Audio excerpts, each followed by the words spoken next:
दिवाळी हा हिंदूंचा सर्वात मोठा सण आहे आणि 5 दिवसीय सणामध्ये भाऊबीज ही 5व्या दिवशी साजरी केली जाते। भाऊबीजला यमद्वितीया असेही म्हणतात। भाऊबीज हा सण भाऊ बहिणीच्या नात्यावर आधारित एक सण आहे, जो मोठ्या श्रद्धेने आणि परस्पर प्रेमाने साजरा केला जातो। रक्षाबंधनानंतर भाऊबीज हा बहीण भाऊच्या प्रेमाला समर्पित असलेला दुसरा सण आहे। कसा साजरा करावा?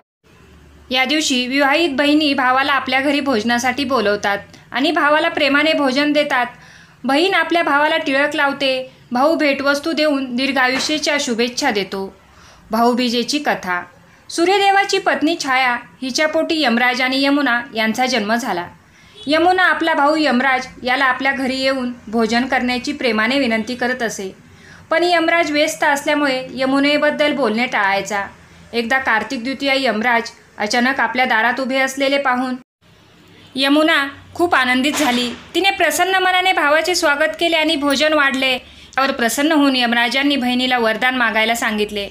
तेव्हा बहीण भावाला म्हणाली की तू दरवर्षी या दिवशी जेवण करायला येशील आणि जी बहीण आपल्या भावाला या दिवशी जेवू घालेल आणि तिलक करेल त्यांना आपला बहीण असा तथास्तु म्हणून यमराज यमपुरीला गेले। असे मानले जाते की जे भाऊ या दिवशी यमुनेमध्ये पूर्ण भक्तिभावाने स्नान करतात ते आपल्या बहिणीचे आदरातिथ्य स्वीकारतात। त्यांना आणि त्यांच्या बहिणीला यमाचे भय नसते।